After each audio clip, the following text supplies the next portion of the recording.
Uh, It is 6 p.m. and this is the regular monthly meeting of the Board of Trustees of the Woodlands Water Agency. We'll begin with a roll call. Trustee Ron Wilson. Here. Trustee Walt Lashevsky. Here. Trustee Neil Gaynor. Here. Trustee Brad Hauk. Here. Trustee Kent Maggart. Here. Trustee Keith Lincoln. Here. Trustee David Smith. Here. Trustee Hugh Connett. Here. Trustee Bob Lux is here. Trustee Paul Martin. Here. We have a quorum. We'll begin with the opening invocation and the pledges of allegiance.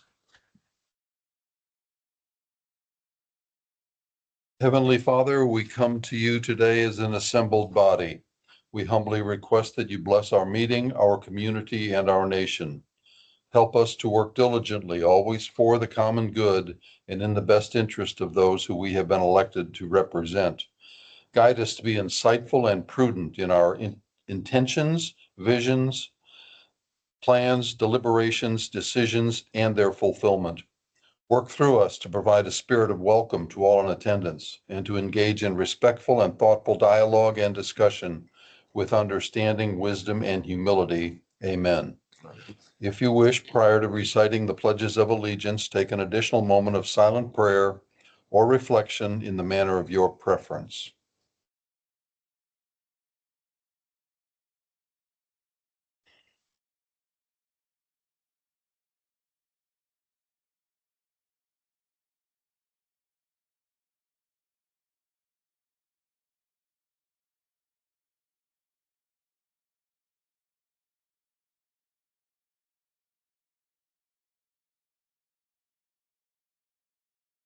Thank you. Okay, Pledge of Allegiance to the flag of the United States of America. Pledge allegiance to the flag of the United States of America and to the republic for which it stands, one nation, under God, indivisible, with liberty and justice for all. Pledge allegiance to the Texas flag. Honor the Texas flag. I pledge allegiance to thee, Texas, one state, under God, one and indivisible.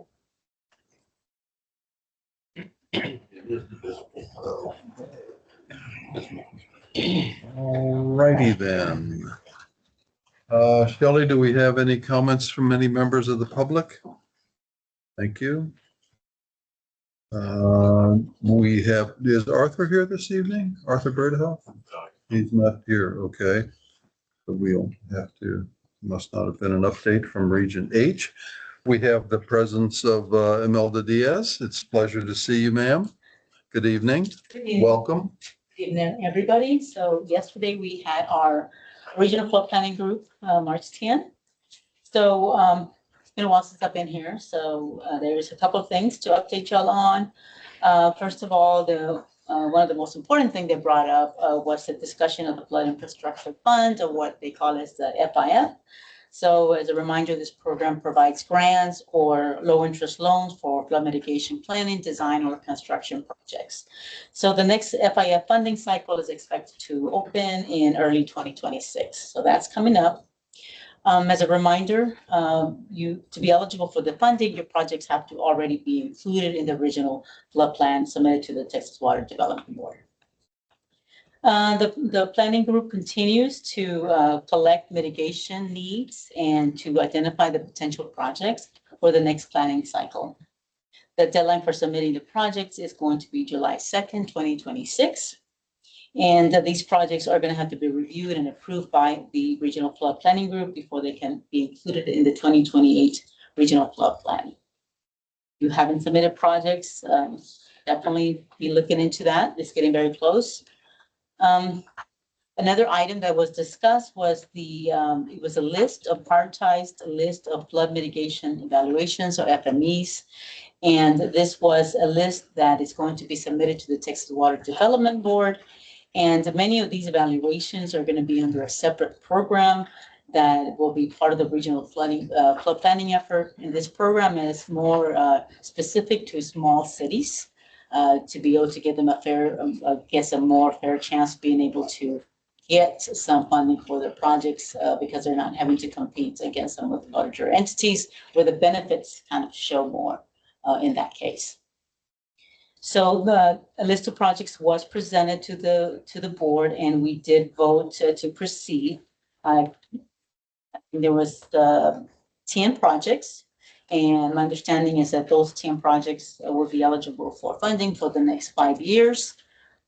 They're going to move forward with the top 2 for now to try to help get everything that they need to be able to submit the top 2 projects to the Texas Water Development Board. So that was a big topic yesterday. And then we touched on the public participation across the various community engagement meetings that were out there.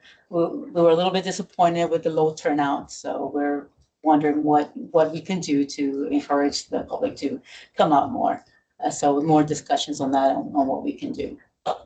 I think that was really it. I would love your feedback if we have time on the meetings and what we could do better as well. If, I don't know if that. Well, I just have a question. You have the meeting up in Conroe. The consultants were showing a GIS type map of the flood extents for different scenarios. But on your website, it's a static map.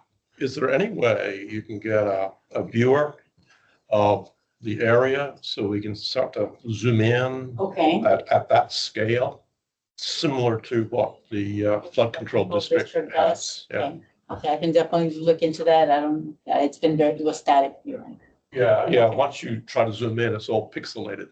You can't really see very much. Okay.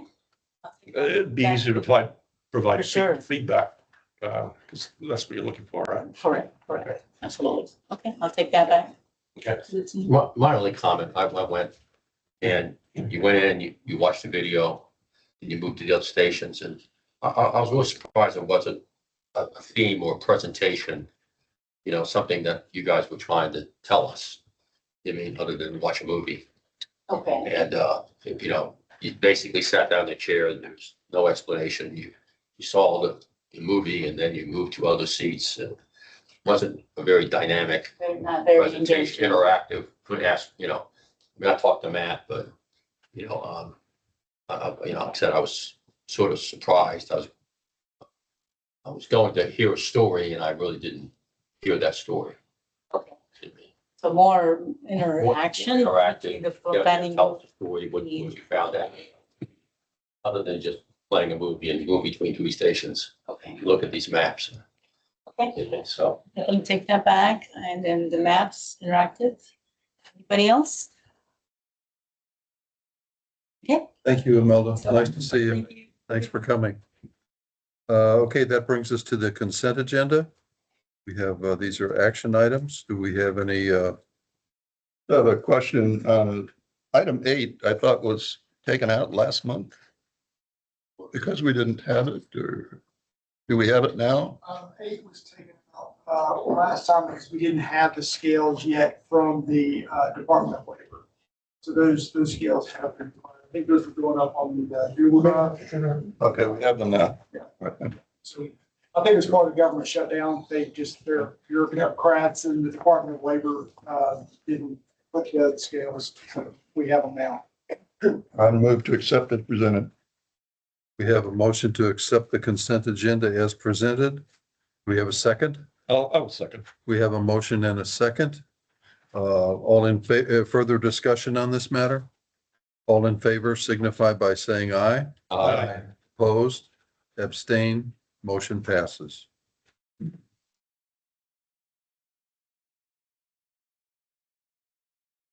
Okay, that brings us to agenda item number 9. Receive the regular monthly SJRA Woodlands Division report. Mr. Meeks, good evening. Good evening. Quick report this evening, just a few things on your packet, on your report.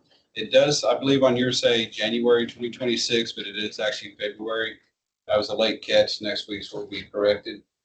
Last month, it was requested that we provide the financials we normally do. However, after that request, in accounting, we were not able to produce them, so they were handed out prior to the meeting. And we should get the financials for February tomorrow and have those in the mud package for you. The last thing I do have is that it was requested to add kind of like an upcoming timeline of events that are coming up. So that was added up at the top. So you can kind of see the high level items that we do notice coming up for April, May, and June related to the budget, project plan, project updates and so forth. One last thing I'm thinking about it, there is one project that we are closing out, and that is the AC or the water line condition assessment as it was changed to. It is highlighted in yellow, and you can see that that one is being completed under budget and roughly on. With that, I will take any questions if you have them. How's the water loss going? I see the numbers. I'm just curious. I'm just gonna keep asking until it goes down to 4%. We are still. I'm going to increase that for next year's budget to 10, so all the questions. No. We're still looking at it, and we're still working with Woodlands Water. I don't know if y'all have any updates at all. Little bit. So we had a meeting with our billing software company and their tech support. We had us all on the call, did a lot of brainstorming. We think we've identified some things that, you know, if you look, what we're all focusing is on the two large blips on the report, but you also need to look at is the three really low ones beside it, because they offset for the most part. Now, there is still some delta there that we're still digging through. This actually, the evaluation that we've been doing has allowed us to find a few other things in how we report to SGRA on the, you know, we get the meter reads from one company, and that's from the meter company in Neptune, and then those get passed on to the billing company that then translate those to bills. And so we've now extended our research to look into the actual meter data that's coming from the meters itself, that then is going to the billing software and double checking that against SGRA's published numbers as well. So we think we're honing in on a good bit of it, and we think it's the majority of it is just how the reports are being printed out when we run those reports.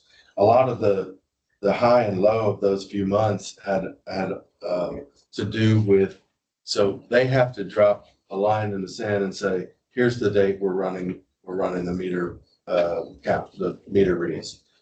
Well, we may not run all of ours that exact day, and ours will be within a few days, and then there'll be a handful of bills that get triggered as problematic, where maybe the read is abnormally high. We actually get those abnormal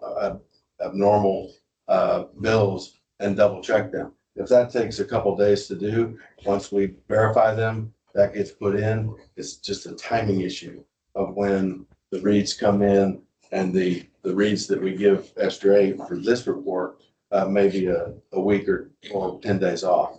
And that's what occurred in some of this. So more to come, but I think we're making some progress right now on it.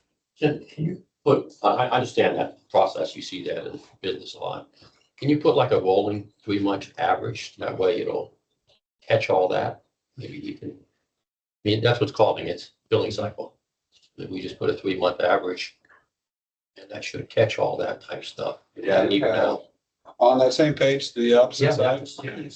Well, I mean, we do have the fiscal year average as well, which includes, could be a 1 month, could be 2, 3. At this point, it's a 6-month rolling average. Yeah. So.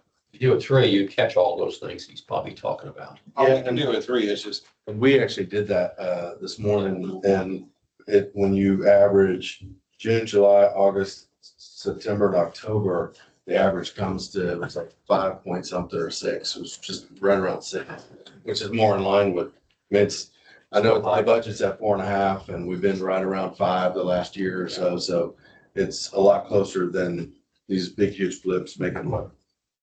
So when you find something back in those high months, and let's say it's a process thing, and let's say you can apply those corrections, are those now being applied to the subsequent months? So I mean, it's still up, and like you said, it's still in that 6% range. Are you curing kind of the current month, or do you have to kind of wait until you get through all of this till you apply the whole process? No. It cures itself as you go. Yeah. Okay. Almost there. Thank you. One other thing I did forget real quick is, last month y'all voted on the excess funds. It had the condition that 90% revenue had to be met. That condition was met. So here in 2 weeks, the board will take action on the budget amendment to return the funds in April. Just FYI. Yes, sir. On 12-month flows for wastewater treatment plant number one, the 2-hour peak flow for February jumped up. I don't think, was that rain? I don't think that was rain related, was it? I'm the expert. Okay. Because I was surprised that it didn't jump up on treatment plant 2 or 3. We received more rain in the service area number one than we did. Okay, so it was localized rain? Yes. Okay. Anything else from Mr. Meeks? Hearing none, we can move to agenda item number 10, which is an action item. I'm sorry, I did that one. On page second or third page, we're talking about the wastewater system, treatment facility here constructed, and then the permit expires. Yes. They're all expiring in May of 27. I assume there's no issues on getting them renewed. No, it's about a year-long process. So Jason and his staff started working on it a few months ago to get everything together, but we have to turn it into the state 6 months prior to May. So to be roughly November, December, we have to turn it in. The wastewater sampling, is it next month? June. They start the actual permit sampling. Once they get that, they finish off the application, send it in, public notices, pay the state some money and move on. Do you have any reason to expect that to be any issues? Thank you. And they do run on a 5-year permit cycle usually, right? They do. Yeah, that started about a decade or more ago. Okay. Anything else? That's no worries, no worries. Agenda item 10, consider an act on the SJRA Woodlands Division R&R Fund Budget Amendment as to reallocate approximately 9.5 million from the wastewater system land acquisition project to lift station number 5, force main replacement project. Mr. Meeks, you gonna carry that ball? I will. This was presented in more depth in January, along with the report from the wastewater conveyance optimization study. And so, I don't know if y'all read, I think it's about 300 pages miscellaneous information, but the consultant came back and said it's not actually cost effective to replace all the lift stations, just replace the damaged equipment and move on. Because that's what this recommendation is to do, is to move the funds from the wastewater plant 1 land acquisition of 9.5 million over to the replacement of lift station 5's force main. That way it's desperately needed and we don't have to come ask for money or get a bond or something else. Just moving money we already have to finish something we already need done. Sufficient to cover the requirement? It is. Steps now to be taken that the expansion or the replacement of wastewater treatment plant is off the table for now. No, it does play into it slightly because one of the main reasons, just looking at the table here, these numbers for the life cycle cost are relatively close. But the one thing that do not include is a new lift station at wastewater plant. And so we don't know where y'all want to take that project at this time. So we said we need to go ahead and move forward with the best option for lift station 5. And then if y'all do come in and say, yep, there's a new plant, new lift station, whatever else, it'll be designed for the needs of the facility, not so much for this out in the field. So, to be decided. So have you acquired that tract of that lift station, the new lift station? No, we have not bought any land around wastewater plant 1. No, I'm talking about specifically though, you say you have to have some acre. Oh, yeah, if we did this project, we'd have to buy land and put in a new lift station. No, but I thought if we approve that, then you're gonna. Right? That would be lift station number 1, not number 5. It has 5, yeah. nothing to do with 5. Okay, so You got the land for 5 already, right? yeah, lift station 5 is already there. This is the force main that we've already bought the land for lift station 5's force main. Okay. We bought that a couple years ago. It gets kind of confusing sometimes. At the plants, we have lift station 1 and 2, and in the field, we have lift stations 1 through 30. But yeah, lift station 5's force main, already bought the land, all that's taken care of.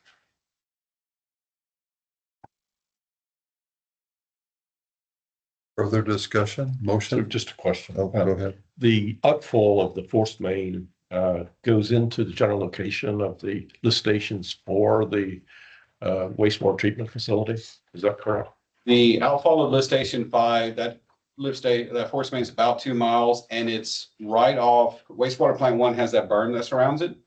It's just off the back side of that. Okay, okay. So And basically the same location. You got, everything's gonna be the same. It's gonna be moved over slightly here and there to keep it in service, but for the most part, everything stays the same. And you didn't buy any land around the plant? You didn't acquire any new land? No. Okay, just want to make The sure. land bought for lift station 5 was bought, No, around the treatment plant. yeah, around the treatment plant. There's no land there. Everything was put on hold when the study was put on hold. Thanks. Brad, you had some? Make a motion to we move the $9.5 million as requested from the land acquisition activities to the force main project. Thank you. We have a second, please. Second. We have a motion and a second. Further discussion? All in favor signify by saying aye. Aye. Opposed? Abstain? Motion passes. Thank you.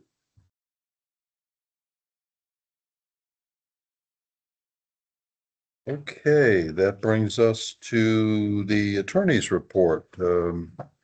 Yates, good evening. Page 35, does that come later? Page 35.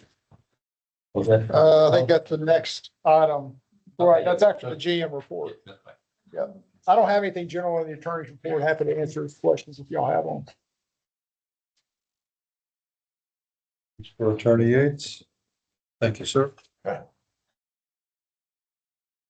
Receive the general manager's report. General Manager Peterson. There's a handful of items that are actually separated agenda items, so we'll take those in a second. I just wanted to point out two things not separately broken out. One is just to point your attention to the back page of your report. You've probably seen these before, but I think the last time we updated them was probably 2023 or so. So we update these every few years. You'll see them in, some of our media posts and things, just to share with the public about how the Woodlands muds compare in relationship to the surrounding area as it relates to tax rates and to various muds and also the average water bill. So we just update this every few years. Here's the updated one for this year. So I have a question about the tax rate chart. Do we know if the other muds or any of the other muds have a 20% homestead exemption? I didn't look at that. I would be shocked if they did. We represent a lot of districts and y'all are the only ones that do a 20%. I mean, very few do any homestead exemption, but 20% I've never seen. That's my point. I believe that to be the case, but I wasn't sure.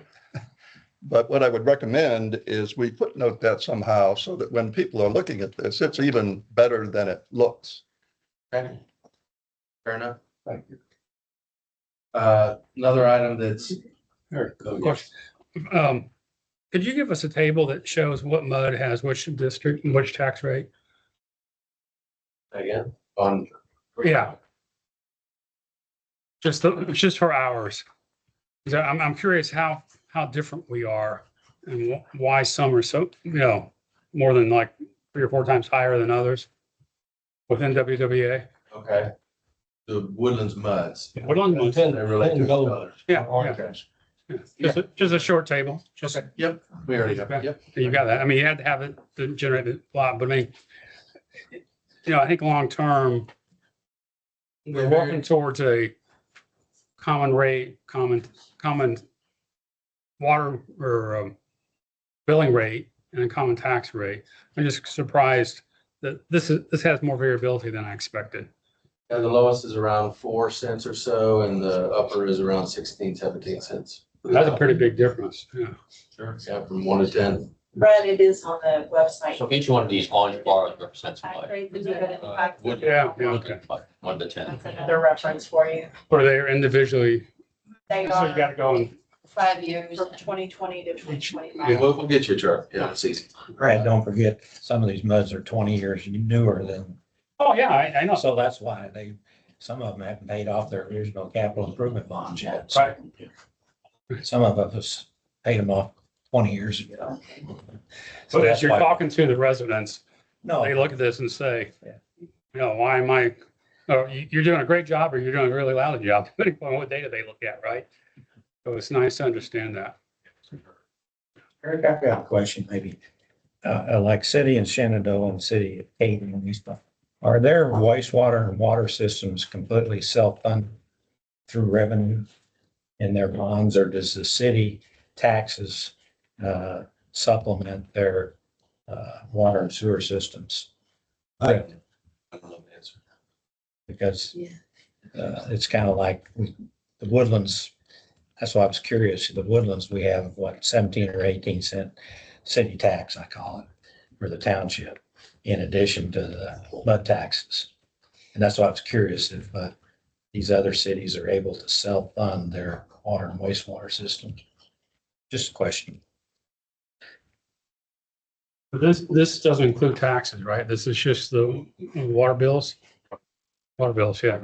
The other one is the tax. Yeah, you got to really combine the two to get a comprehensive cost of water and sewer to the residents. That's why I was curious if there's some of them, Well, I mean, you know, so like, they might be supplementing their. well, the city, Katy could be way down here on this chart, and they could be way over here on this chart. That's what I was asking. You know,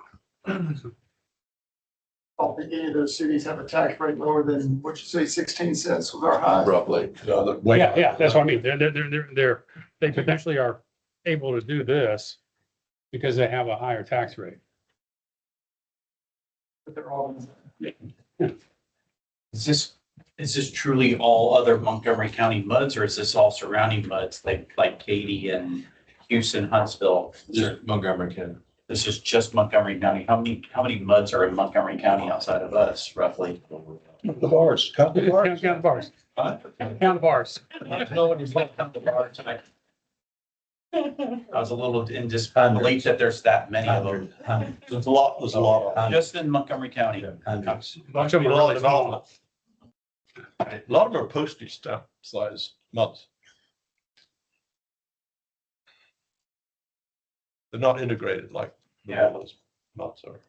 Yeah, y'all have heard me say this in various talks I give, but if the woodlands were, if the acreage of the woodlands were to follow the average size mud in the Houston metro area, there'd be about 30 muds per geographic area.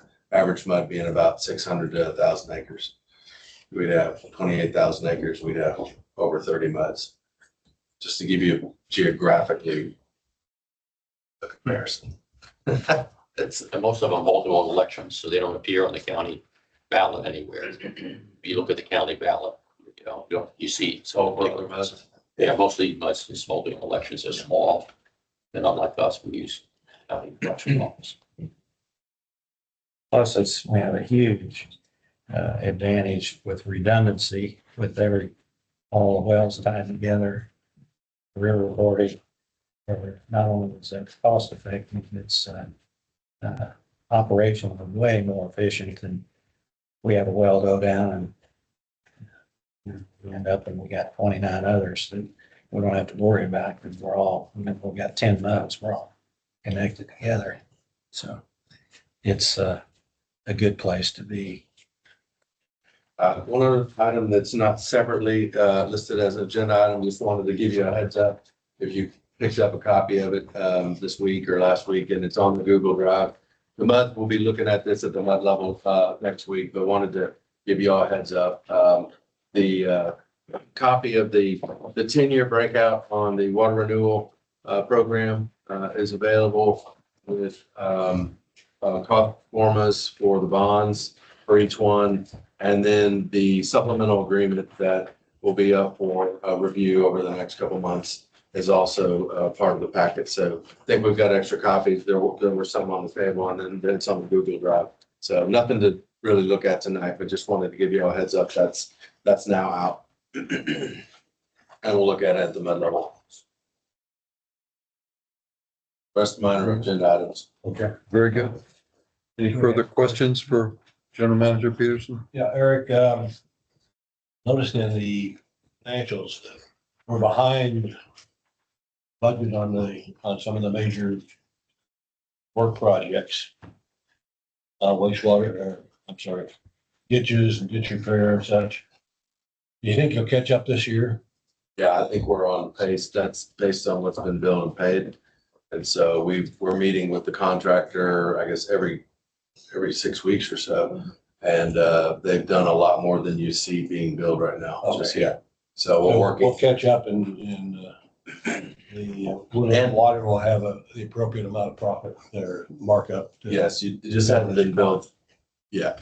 There's been a lot of work done. In fact, we're gonna be updating the MUDs next week we keep a spreadsheet to kind of show what's been done, what's about to be done. And we did some significant clearing work in MUD 7. We've done some significant pipe work in 760 and a couple other districts. And we're about to start major tree trimming in MUD 36 as well on 9X3. So a lot of work's been done. It just hadn't come Hadn't in. been built yet. Thank you. Further questions for General Manager Peterson? Okay, that moves us to agenda item. Let me ask one more. You gonna go over this later? Yeah, that's Down the list. number 14. Okay.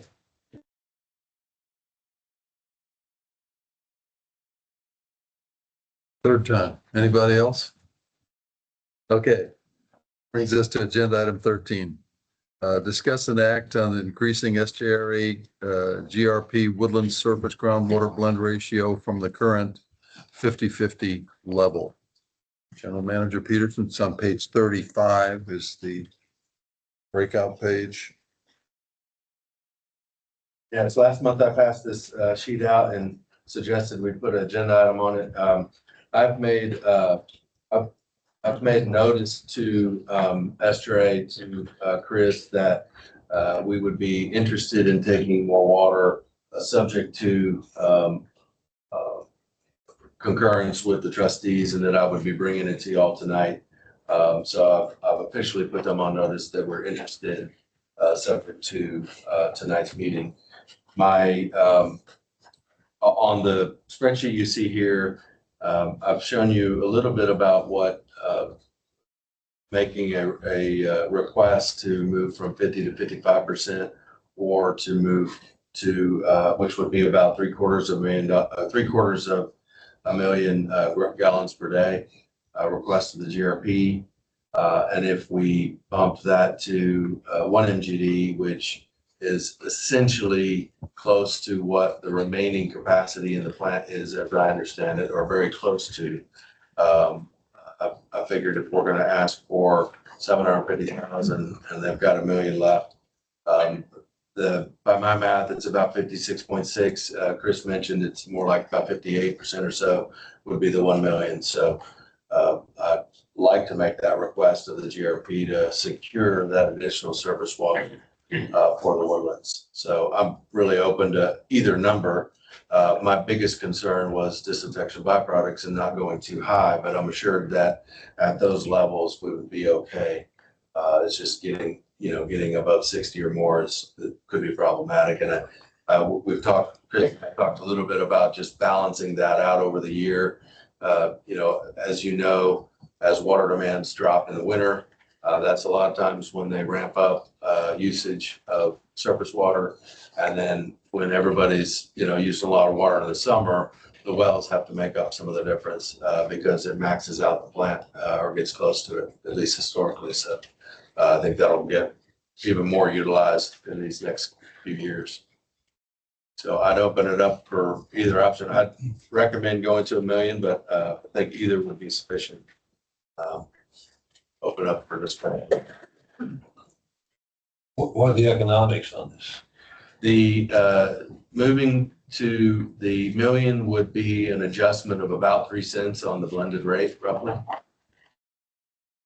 Be the difference. And will the rate from the wells come up? Because you got the cost of operation of the well and reducing the volume. Will the rate come up to? I don't know, it's.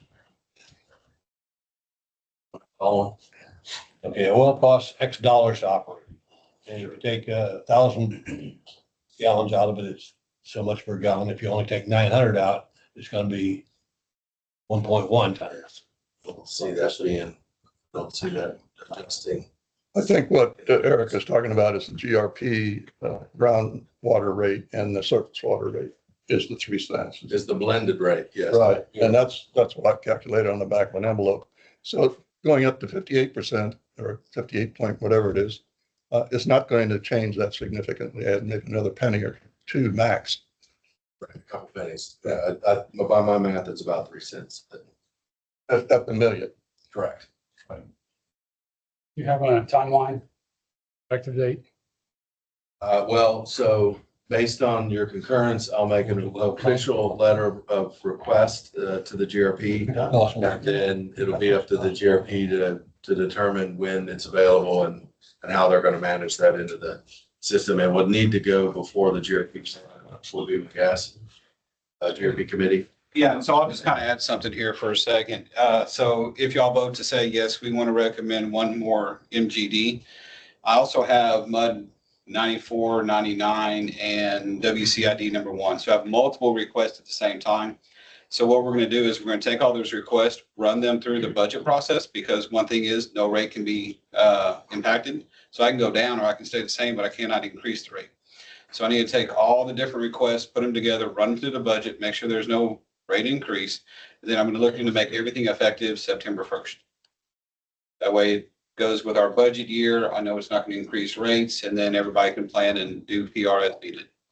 September 1st. Does this include Southern Mud too? Southern Montgomery County MUD, Right. they have not requested an increase, but they do currently receive surface water. They're not requested.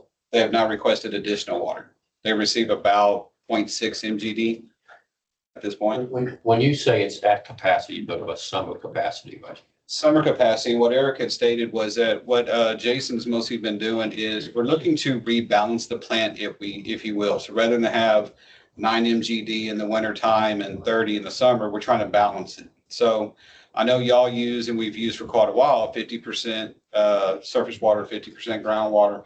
What we're doing is we don't look at the 50% because that changes every year and it makes it kind of complicated. So we go off of annual numbers. So when you guys request and say we want another MGD, that's going to be on average 8.8 MGD and then times 365 and go from there. Forgot where I was going with that, but Balancing. balancing it. Oh, You have documentation, obviously you know our pump capacity. Right. Right, for groundwater. Mhm. Do you have that information for the other participants, what they're, if we talk about blending summer and winter, because that means some people have to dial down the summer and boost the winter. So do we have an understanding of what the other participants' capacity is to pump groundwater? We did. You do? We did. So does everybody have, I mean, we obviously have a big reserve. Does everybody else have a reserve in terms of capacity to pump surface water? We would blend more winter. Not as much. Like was discussed earlier, most smaller muds have 1, maybe 2 wells. And so obviously the Woodlands is blessed with 37 different wells, but MUD 99 has 2 wells. So last year I had to give them additional surface water allocation because one of their wells went down. They requested additional surface water now because they have to take the other one down for rehab. And they said, might as well make it permanent since we only have 2 wells. But over there behind the Lexus dealership, MUD 89, 94 to a certain degree, they generally have 1 or 2 wells apiece, and then they've interconnected a lot of them together. So they don't have as much bench strength as y'all do. So they'd be minor players that need adjustment. How about the city of Conroe? Yeah, they don't move the needle. City of Conroe does move the needle, but they also have contractual minimums, maximums, and annual amounts. They also have a contractual groundwater minimum pumpage of 4 billion per year. So when I get numbers like I want no less than this, no more than this annual amount and everything, it's easy, right? Because you know what you're dealing with. The smaller muds, you don't have a lot of that. We set the mins, we set the maxes based off their capacity. So with what you just said, is there a way to rebalance summer and winter and get more capacity out of the plant in winter? How would we accomplish that other than being Woodlands? So a lot of it's just basically between Conroe and Woodlands because the other ones, they don't produce a whole lot. Yeah, Woodlands is roughly 8.8, so let's just say 9. Conroe's 10 at the peak, right? So that's 19 of an average day of 22. So most of the others aren't going to move the needle. So what we've done though, say what Jason's done is instead of the winter being around 40-50%, it's around 60-65%, and the summer's around 40-45%. And so when you start moving those numbers around, then what you have is what used to be this, like this one MGD 3 months ago, would have put us at 29.92 MGD in the summer. In the summer. With the rebalancing with this one MGD, now we hit 29 MGD. And we haven't even gone to look at balance the smaller ones yet. And what's winter? Winter's about 16.5 with the balancing. Yeah. From an average of 9 or 10 before. So trying to get as much constant flow as we can. How can you go to 65 if you've got a blending problem with your, said you're taking, you got 65, 35 some months in the winter? So 65 is fine. What we're looking for is basically in the summertime, it's water age, heat, and then chlorine residual, right? Those are the, Colder water, you're Right. okay? to knock out the chlorine a little bit more potentially, but for the most part, we've been running 65% for a few months, no issues. The other thing with TTHMs is it's not a one-time sample. It's a 12-month rolling average. So it's, 3 samples or 4 samples once every 3 months, the average of those. So if you're high 1 month, you know it for the next month, you just need to make sure you stay down. Talk about So your waste chemistry treatment, problem or is you in talk the about summer, fresh not in water? the winter. You talk about waste treatment or fresh water? Fresh water. So the issue is the blending of the fresh water. It There's is bacteria. surface water, which has more organics, with groundwater that does not have organics or as much. But that's also a study we're looking to wrap up and get y'all the information on that as well. Is there a scenario where we kind of adopt this a higher amount that we don't actually use that capacity? Because we get into a situation that we didn't think about with the impurities and things, and then we just have a higher rate that we're paying for every other gallon? Is that not how this works? So your blended fee is based exactly like that, right? So you're planning on, let's say 58%, current thing is 58% surface water, groundwater this much, then you get the blended rate. So the residents would pay that. On the GRP side, you only pay for what you use. So the budget's going to be built around, let's say 9 MGD, but if you take 7, yeah, you're still paying that higher rate. And then you have basically allocation left on the table. But if That you, was confusing. I think you said you only pay for what you use, but then you said you're going to get allocated That's what you what contracted GRP. for. Did I hear that right? Or maybe misunderstood? Sorry. yeah, so the rate, the GRP budget is going to be based off of whatever it is that you say you're going to take, right? But you're only going to get charged for what you use. Right. So you're still going to pay a higher rate, just less quantity is what you're going to take. See what I'm saying? Yeah, so you're going to incur the dollar cost. Right. Regardless. No, Just not as much of it. Yeah. If you plan to take 9 at, trying to see, if you try, you're planning to take 9 at 10 cents, right? That's 90 cents is what we're going to budget for you to take. But if you take 8, you're still going to pay the 10 cents. You're paying 80 cents. Gotcha. Okay. Okay. The rate will be the same. Rate will be the same. We pay for what I got it. Okay. Yeah. Okay. it's not a take or pay. Yeah. It is not a take or pay Correct. on the surface water side. So Eric, I'm trying to understand what this motion on the agenda is versus what Chris just told us about the calculation he has to make. Which comes first, his calculation or Our request, our our request? request for how much we'd like to request, which is either 1 MGD or 0.75 as I've laid it out. And my recommendation would be to go to 1. If you Make a motion that we approve the additional take of 1 million gallons of surface water. One second. We have a motion and a second. Did you get the second, Shelley? Okay. Is this something we should ask the MUDs? Just, I don't think I mean, we're certainly going to report it to the MUDs next week. no, I know that, but does that fall in your mind or anyone else's mind, that category of wanting the MUDs to see it and then tell the directors to do it? Concern is the timeliness. I'm with of the you. request. Absolutely. I mean, we're potentially competing with other I muds. think it makes sense. Entities, you know. Wow. I agree with it. Going to the SAP. Well, that will be another bite of the apple when the budget comes up, because then you'll be looking at the surface water conversion fee based on this request. If you get more surface water. Mhm. That'll get baked into the surface water conversion fee. It'll be a part of the budget that all the MUDs will see and give direction to the trustee. Yeah, my concern is the availability of surface Okay. water at the plant right now. That's the critical thing. Yeah, someone else can step into it. Requested, every day. I don't disagree with the motion or the desire. I'm just trying to check process. That's all.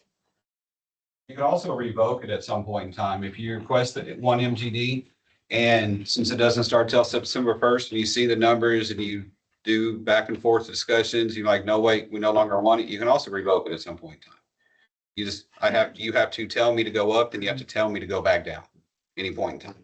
So speaking of process, Eric, you need to take this request to the GRP committee, right?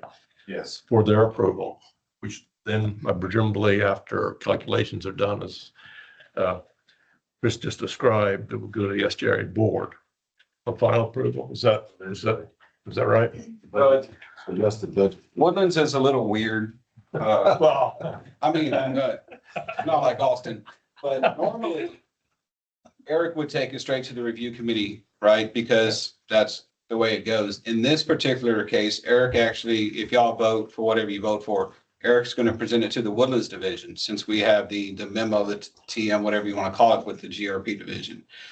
He's going to present it to me. When we get there, I'll present it to the review committee, then ask him to back it up on the behalf of the trustees. We don't take it to the board, especially when this is wrapped up in the budget. It'll be mentioned in there, but it's not a specific request that goes in front of our board. So. Okay, we have a motion and a second on the floor. Do we need any further discussion on this matter? Hearing none, all in favor, signify by saying aye. Aye. Opposed, abstain, motion passes for 1 million. Thank you. Thank you. Next item on the agenda is to review the SFU DUE audit. Long time coming in the last few months, but for, I don't know, probably the last 4, 5, 6 months, Kim and I have been working with our consultant, who we had to, won't run you through all the details of how we got here, but if you recall, we were requested to do an audit of the 6 and final and the evaluation of SFUEs as it relates to, developed, undeveloped, future projected, those types of things. So what we ended up having to do is we lost our GIS consultant. We had to hire a new consultant to start basically rebuild the old database that existed from 2017 and when the 6 and final was done. That's done now, at least for service area number 1. The map shows the area in question geographically. There's I don't know how many page spreadsheet that developed or includes every one of the tracks on that map. I passed out a little summary of the information, and there's a lot more data behind it, but it was too cumbersome to pass out. But I wanted to give you kind of a summary of what we found. 6 and final contemplated for service area 1 about 26,000 overall connections. You can see the splits of developed versus undeveloped. F&I in the 2024 analysis that was the last wastewater treatment plant analysis that they did based on 2022 SFDUE audit that was done was right at about 26,599. I don't have the breakouts of developed or undeveloped. I just didn't find that, but that was the total. And then they converted that utilizing vacancy rate and undeveloped to a utilized rate of about 18,000 SFDUEs. That with the total was Explain what 32% vacancy rate is. Includes undeveloped. Right. No, it includes undeveloped and vacancies at that time in 2020. What do you mean vacancies? Talking about office buildings that aren't. Commercial, multifamily, and office that were vacant. Yeah, it was. That's stuff that was purchased, but it's not being used because there's no residence or no occupancy in a building or a commercial space. Is that what that means? And undeveloped was also in that. Okay. Yeah, Can you break those two categories? Break out undeveloped from vacancy? I didn't have that information. It was from the F&I report. That's where I got that data. So I didn't find the breakout. I was, freeze. Yeah. I But, remember that, I remember them saying that, I just never Pulled it saw straight. it added to support it. but where did they get it? I'd have to go back into the. No, report. I just, Yeah, that's, that that's, was, I just want to, our responsibility was to Yeah, go. I understand. Okay, so we went through every single one of these tracks that you see on the colored map. Almost 1,000 tracks throughout surface area 1 to look at land use, to look at how it was split out, to look at what it has become versus what it was.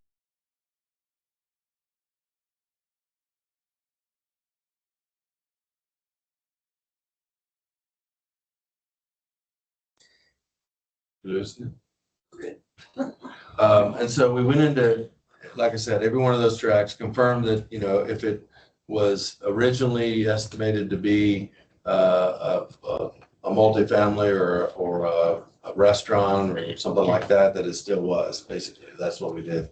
And then we went through and we didn't find any anomalies, major anomalies or anything like that. There was a handful of tracks that we updated the land use.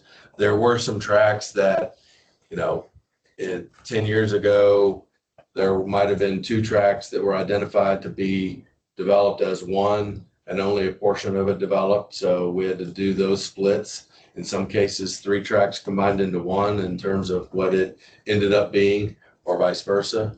So just little nuances like that. And we had to do that to kind of make apples to apples of what tracks had the original allocation in the 6 and final versus what it has become today, if that makes sense. And then we didn't go into any undeveloped properties and change the projected land use. We did sit down with Howard Hughes on the undeveloped properties that they still have control or own, just to get their update on what they project for those various undeveloped properties. So they did give us data on that. So we did update the database on that. And so the culmination of all of those looks and updates are really in that bottom 2 boxes, or the middle box, I guess, the 2026 SFDUE analysis. We came up with just over 23,000 developed parcels, and then about just under 5,000 undeveloped, for a total of 28,000 eventual properties. Of that, we had gotten some information from the Woodlands EDP that currently there's roughly about 14% vacancy in the Woodlands overall of developed properties. And so basically downgraded that number to a utilized number of 19,870. Then I included the last 5 years of the current flows of the plant. It averages out to about just over 3 mgv on average. And then I translated the 28,055 to what a treatment plant sizing would be, just based on that, not based on any buffer or anything like that. If you recall, the F&I analysis really went into detail on kind of how they went from estimated SFDUEs to flow per SFDUE to plant size. And so I didn't get into that detail other than just to give you some comparative numbers that the current plant is, I think, permitted at 217, as I recall. And F&I at that time was proposing to design the new plant at 200. If you recall, that was based on the high water mark, or the high flow year of treatment plant 2, which was 200, and that was in 2016. And plant 1's high mark was also in 2016, and that was at 191 gallons per day for ESFC or SFDUE. So really, those two numbers don't necessarily mean anything at this point, other than to just translate it back to what you had heard a couple years ago. So at this point, it's really just data, and confirming what the projected future SFDUEs will need to be. I think the Corolla report obviously was put on hold, kind of pending a verification of the SFDUEs. So I feel like we've accomplished that.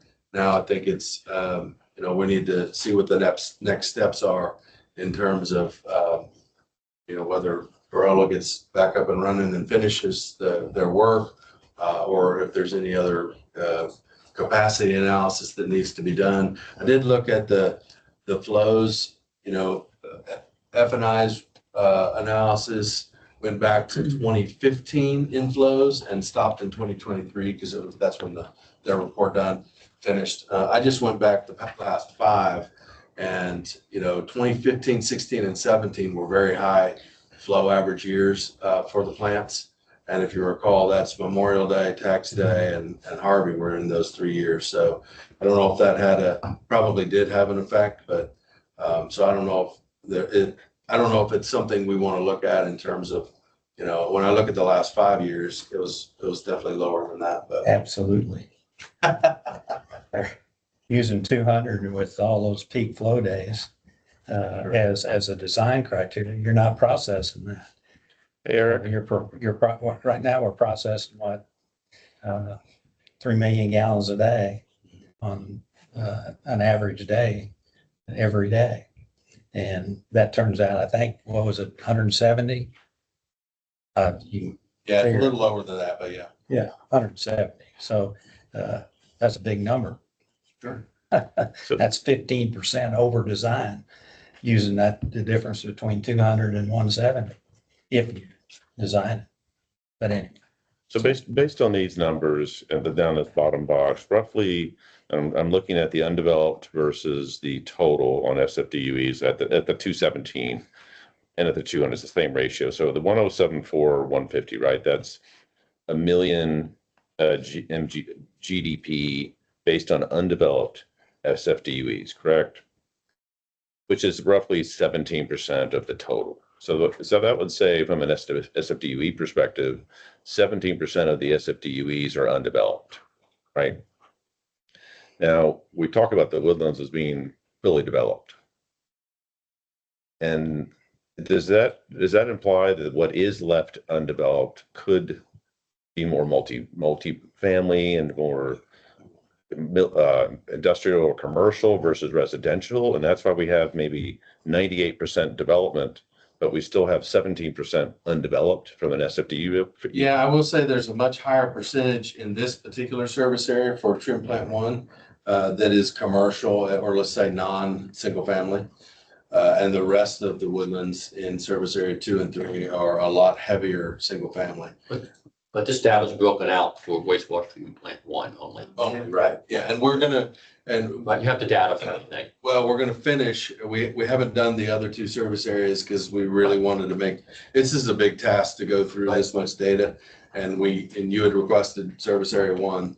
We are going to finish the other 2 because that'll help us in long-term planning for, how we communicate with SDRA on, overall SFDUEs, overall capacities needed in the woodlands. And for instance, now, once we finish that, the next step to finish doing this process for the rest of the woodlands, if a developer comes in and, asks to move forward on a particular track, now we have a tool where we can see, okay, here's what was allocated to it. Here's what you're asking for. We either don't have enough or we do. And then, that'll lead us to the next step of saying, okay, where do we get it? Or do we, those types of things. We don't have that tool right now. We will. Get a list of the properties with what they're in and how many SFDUs are allocated to that property. So we can, and I'm just, you can't really tell by this. Right. You get eye strain. But can we get a list of that? Because I'm like you with 95%, 97% developed, and 10% undeveloped. And But not in this area, not in this area. Yes. But in wastewater treatment plant one area. And I don't really know exactly where that began. Developed in SFDUs. What's that? I says, remember, you're talking about two different things, developed in SFDUs.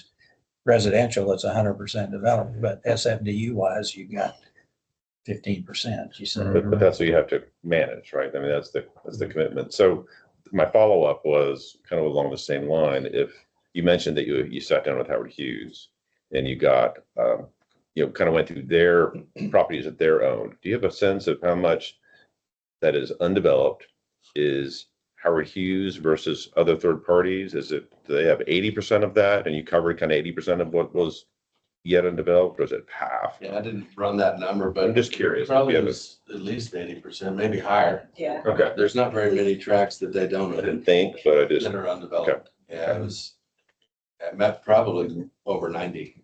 I would and guess. so if we think back on, let's say, maybe the fifth and final, the sixth and final, would they have contemplated like the Howard Hughes development back then? And now we've have a 18-story, whatever it is, big thing on a very small footprint, and maybe something else going up. And is that what we have to kind of plan for? Is that what this is telling us, that we actually have that kind of a commitment left if it's developed kind of how the expectations are as of today? In service area one? Yes, in service area one. So you talk about high density Yeah. development. Could be, or office buildings to go up. Because that last 15% is going to almost double the peak rate or the rate that you have to manage, right? It's a big lever, it looks like. That's what you've kind of unearthed, perhaps. It's different than maybe where we were staring at before. Am I getting that right? No, No, not to, no. because office buildings That didn't show anything. don't use hardly any wastewater treatment plant. So they got office buildings, big, more than likely office buildings, what we know today is, unless somebody wants to customize office building, there's not going to be any office buildings built. Well, we have to Yeah, look to account for everything being utilized, was right? If you want to get a backup generator for your building, you're not going to get it for being 50% utilized. You're going to get it so the whole thing can be run, fully utilized, and all the system used at once. I'm just trying to understand like what the obligations are of the MUDs to accommodate the needs that are sitting out there with these undeveloped Yeah, SFDUs. each MUD will need to address that. Yeah. When that need comes about. In essence, these SFDUs have already been purchased, so that the MUD is already, that's why I said I'm curious to see the list by MUD, by Yeah. property, to see if it jives with what we all think we bought. Well, it won't now, because this is just service area one. We gotta finish the whole. No, but- To get to that. I We'll get understand. there. We'll get there. Yeah. But having looked at this in MUD 46, 4 years ago, 3 years ago, it changed a lot. We started looking at the properties we had and, what was printed versus what we have now. The input varied a lot. And I'd just like to see the raw data. And, Gary, I'm just not going to make a comment. This isn't a criticism, but I don't think there's been any uniform after a grand accounting. Nobody's counted and said, okay, are the numbers we got, and did MUD so-and-so purchased 100 SFDUs? Nobody's kept a running tally, right? In other words, there's this many houses built here and there's this building built. Let me give you an example. Yeah, let me stop you. Yes, that has been done up to But about do you- 2023. And when we finish doing this analysis for all the woodlands, we'll be able to do that and answer. So you'll have a computer program and somebody comes in and wants a permit, you're gonna say, okay, that's so many gallons. And Exactly why we built it. So we could do that. That's exactly why I wasn't able to do that for the last few years. And we. no, I understand. Yeah, but that's why we built it. But that's exactly what needs to be done. Let me give you an example. When I was on the MUD in 2017 or 18 and 36, we annexed a 5-acre tract and over here off of Nursery Road. And they wrote us a check for $50,000 for their water and whatever, what is it, about $3,500 per connection or SFDU. And they wrote us a check, and I think it was for 27 units, SFDUs. Well, they ended up and they didn't build single family, they built condos. And so I was off the board then, and I was kind of curious. Nobody even knew. In other words, there's nobody to inspect it, or go out and look at it. We do now. But We revamped that entire program hey, and we're building, and like I said, we're gonna finish this same evaluation for the rest of the Woodlands so we can do exactly what you're talking about. We can look at this property now that you have done. For this, for full service. Wastewater treatment plant. Yeah, I See mean, the list by mud, see what they look It's a like, lot just of to trees. settle in the mind where these places are. absolutely. but anyway, that turned out to be, they built 50 little bitty condos, which probably used less than 25 or 27 single family residences of 3,000 square feet. Sure. So, the net result of it, but nobody apparently went out and looked and said, okay, here's what you bought. And, here's a bill because you built more than you purchased. Anyway, it sounds like you guys are on the right track. We want to not let that happen. Good. Hugh had mentioned single family development. I just want to mention in that 26,000 for SFDUs overall, almost 11,000 of that is single family development. Just a little. Yeah. I commend you all for doing this work. I think it's really good. It's a great tool, with a lot of work. I know it's like finding a needle in a haystack. So, well done. Well done. And we really think that doing the rest of the Woodlands is not gonna be as complex just because there's so much congested commercial here. And trying to figure out, and you don't want to know all the details, but I'll drag you through part of it. The way that the way that the old database was built was not built on MCAT parcels. It was built on what was called subsections. And a subsection could include 4 MCAT, 10 MCAT parcels. And so if they developed in different pieces based on MCAT parcels, putting the apples to apples back together on 6 and final versus how it developed or what we're going to do in the future or how it is expected to do in the future. It was difficult. Yeah. Now, our grand scheme, to give you a little forecast is what we want to eventually do is tie meter numbers to these tracks. So we can do even more data on water usage and things like that. So we've got bigger plans for it. That's a big lift also, to build the rest of the spreadsheet. But we were asked to start on for Service Area 1, and we learned a lot in the process on how to get there. And I think we can knock this out here hopefully in the next few months. Yeah. Well done. If I look at the map here, is there a way I can look at what areas on wastewater treatment? No, I mean, on the map. So I see, my area 46, that's obviously in wastewater treatment plant 1. So as I go up with Metro and, on the map, can these black lines you have, do they have any meaning in terms of service? What is the service area if I looked at the map? Everything's covered. The entire color. Yeah, everything covered. Everything covered. This is, okay, so you're Just saying service area. this is all wastewater treatment plant 1? Yeah. Okay. Oh, I see it now too. I was. Yeah, there's a lot missing. A lot on that missing. map, This is on this map. a lot missing. This I is just- understand. This is really, and most of this is Metro. There's some pieces of a couple of districts here, but most of this is Metro. A big chunk of this. Metro, but And we can make those borders pop a little more, David, if that would help. yeah, those black lines are mud borders. We They're did mud borders, but Yeah, we can. no, I see them at 46 and I'll be honest, I was thinking it's all the muds, but then I looked over here and the small print, it says mud 60, so I understand. There's a big printout in my office hanging up too, if you want to see it. So this is the comment about this map. It says that there's proposed office is light green. And with the number of SFDUs and eyeballing the amount of light green on here, there's going to be some hellacious monuments that are built to get to those SFDU numbers. Anyway, just a comment. Yeah, so great job. I just echo it's, what you said. Eric, you and Ken. It took longer than we expected, but I'm glad we got here. 20 years ago. I guess, the question now is, so what? What do we do with it? Okay. And I think the part of the drive for this was to understand how big the treatment plant needed to be and what our ultimate capacity was. So when I look at this, in the 5-year average, what 5 years were those? Last five. The last 5, 4, 3, 2, 1. from 2021 to 2025? Okay, so the last 5 years, we've been averaging 3. And this says at full build out, we either need 6 or 5.6.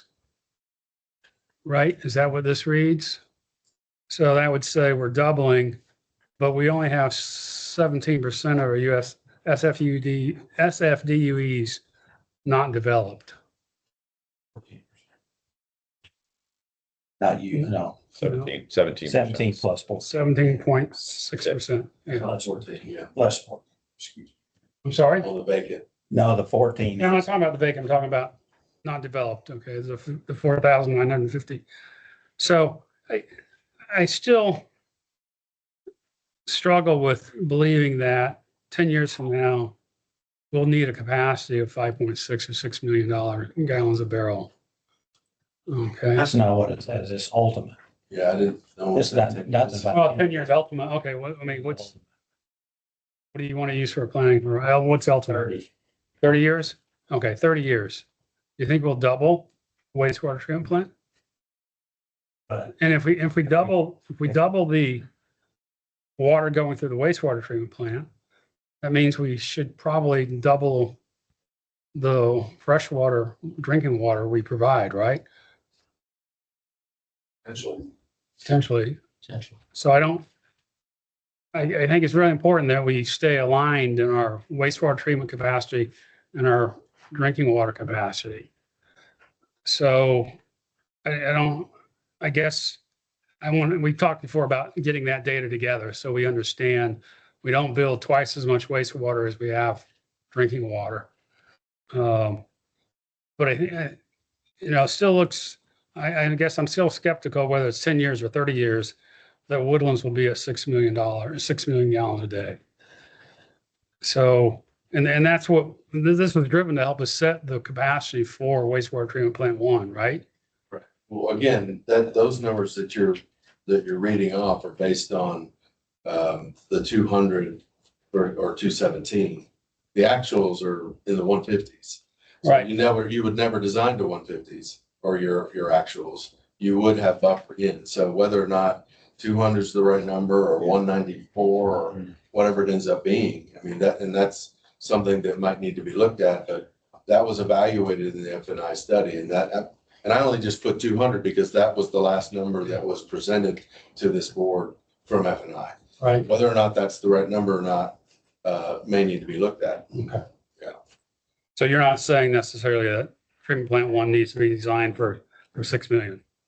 Okay, but that is a question that we'll eventually have to answer. Yeah. Well, we do know Okay. that the one we've got has got plenty of capacity. I think it does, yeah. Okay. Okay. And So- so this verifies for the third. And I guess the other thing that we briefly touched on months ago was what our contractual requirement is based upon the agreements. Do we have, does the River Authority have a contractual requirement to have a certain capacity based upon the SFDUEs in the 217? That was something we didn't get any clarity on was, you've got agreements with each of the MUDs to process so much wastewater. Was it based upon FFDUEs? Was it based upon gallons per day at 217? Can we change the 217 down to 200 or 180 and not violate our contract? That was something that I think we were Yeah. concerned about. If we ask you to design a new plant that's less than what you're contractually committed to delivering to us. Sold SFDUEs in the supplemental agreements, it does say in SFDUE, it does not have gallons because the gallons per SFDUE has changed every brand accounting that we've had. Yeah, I think it was tied, though, we can go back and look, I think it was tied to the sixth and final, so I think where we left it, it's been a while, we've all slept a little bit since then, but I think it's something that we may have to address in the supplemental agreement that deals with whether it's rehab and replacing, however it is, it's got to be funded somehow. So if we need to modify the number of gallons per connection, then we'll need to do that as part of the supplemental. Okay, which you would be willing to do. Oh, entirely. Okay. Yeah, I mean, there has to be a study that backs it up. Yeah, we'd have the entire study and, you know, whatever decisions decided on the path to go forward, if the number is 180, 190. The other avenue, and the other part of this too is y'all may look at it and say, hey, we all agree 150 is the number where it needs to be. But then when we take it to the state may say through their regulations, SB 160, 165. So there is that buffer there as well. Right. Thank you. Thanks. Discussion. Thank you very much, gentlemen. Okay, that brings us to agenda item 15. Discuss the SJRA GRP global amendment to the GRP for General Manager Peterson again. Kept this back on just to give you an update. We'll talk more on the bud level next week too. We did have a meeting with Esther A. Aubrey and Mitch and Amy, attorneys there. Talked us through kind of how they got through the settlement and some details on, you know, what the global looks like. We did, and it's in your packet, a copy of the comments that we provided to Esther as well. They indicated in the meeting that they would, that they've received a bunch of comments from their various GRP members and that they would be reviewing those comments and identifying whether or not there was any adjustments to the global that may or may not be needed. So at this point, it's kind of in SJ's hands reviewing all the comments. And then they'll evaluate whether or not there's any adjustments to the wording in the agreement.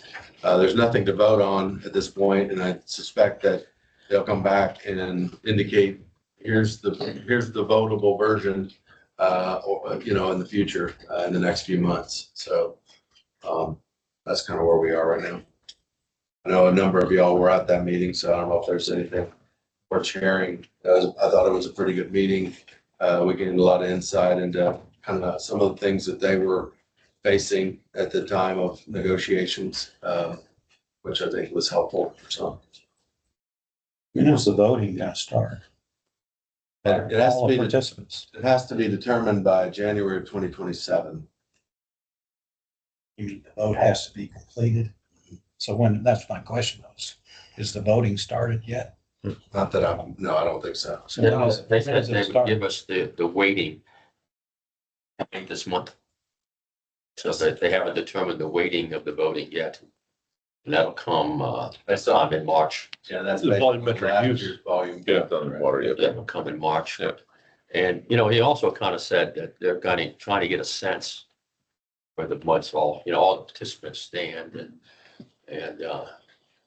I guess they're trying to digest our comments and other comments they received and implying that, you know, there may or may not be a vote. It may just disappear.